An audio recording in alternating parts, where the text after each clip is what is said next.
রানাঘাট দক্ষিণ বিধানসভা কেন্দ্রে উপনির্বাচন নামে প্রহসন পুনর্নির্বাচন দাবি জানিয়ে মহকুমা শাসকের দপ্তরের সামনে বিক্ষোভ দেখিয়ে ডেপুটেশন দিল সিপিআইএম প্রার্থী অরিন্দম বিশ্বাস থেকে সিপিআইএম কর্মী সমর্থকরা। পরে তারা ডেপুটেশনও দেয়। তাদের অভিযোগ, একাধিক সিপিএম নেতৃত্বের ওপর হামলা চালানো হয়েছে, তাদের বাড়িতে ভাঙচুর করা হয়েছে। শাসক দল তৃণমূল কংগ্রেসের বিরুদ্ধে এই অভিযোগ তুলেছে তারা।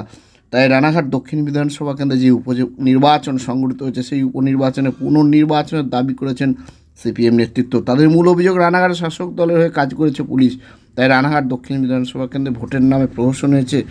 এই অভিযোগ তুলে মহকুমা শাসকের দপ্তরের সামনে অবস্থান বিক্ষোভ দেখায় প্রার্থী অরিন্দম বিশ্বাসের সঙ্গে দলের কর্মী সমর্থকরা।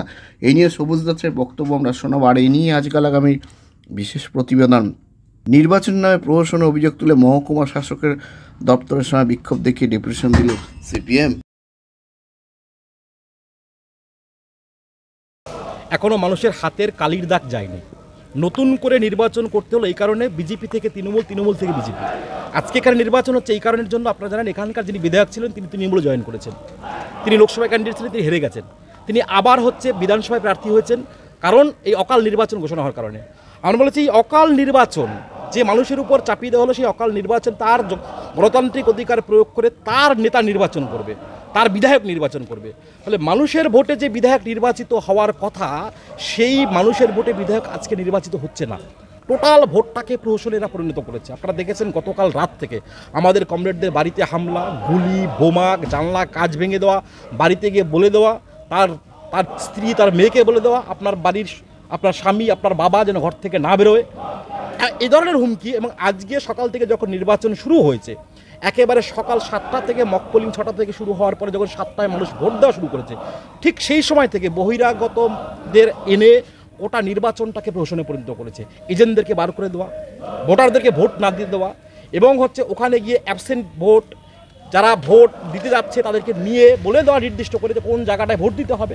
গোটা এই নির্বাচন যখন হচ্ছে তখন আপনি দেখবেন প্রশাসনের ভূমিকা হচ্ছে একটা জায়গা থেকে প্রশাসনকে পরিচালনা করা হচ্ছে। প্রশাসনের ভূমিকা শুধুমাত্র টুটু জগন্নাথের মতো হয়ে দাঁড়িয়ে থাকা। প্রশাসন নির্বাক, প্রশাসন কোনো ব্যবস্থা নিচ্ছে না। ফলে জনগণের ব্যবস্থাকে সুনিশ্চিত করার জন্য আমরা বলেছি নতুন করে নির্বাচন করতে হবে, এই উপনির্বাচনকে পুনরায় করতে হবে। আর সেই কারণের জন্য আমরা আজকে এসডি অফিসের সামনে এসেছি ডেপুটেশন দেওয়ার জন্য। আমরা আরও সাহেবকে আমরা জানাচ্ছি আমরা ইলেকশন অবজারভেশন তো হচ্ছে না। জনগণ কেন্দ্রীয় বাহিনী কারা পরিচালনা করছে? রাজ্যের প্রশাসন পরিচালনা করছে। রাজ্যের প্রশাসন তাদেরকে যেভাবে পরিচালনা করছে, রাজ্যের প্রশাসন কার হাতে আছেন? রাজ্যের প্রশাসন রাজ্য সরকারের হাতে আছেন। রাজ্য সরকার কারা? রাজ্য সরকার এই রাজ্যের সরকার তৃণমূল কংগ্রেস। ফলে তাদের দ্বারা পরিচালিত প্রশাসন, তাদের দ্বারা পরিচালিত সেন্ট্রাল ফোর্স, তাদের দ্বারা পরিচালিত নির্বাচন গণতান্ত্রিক।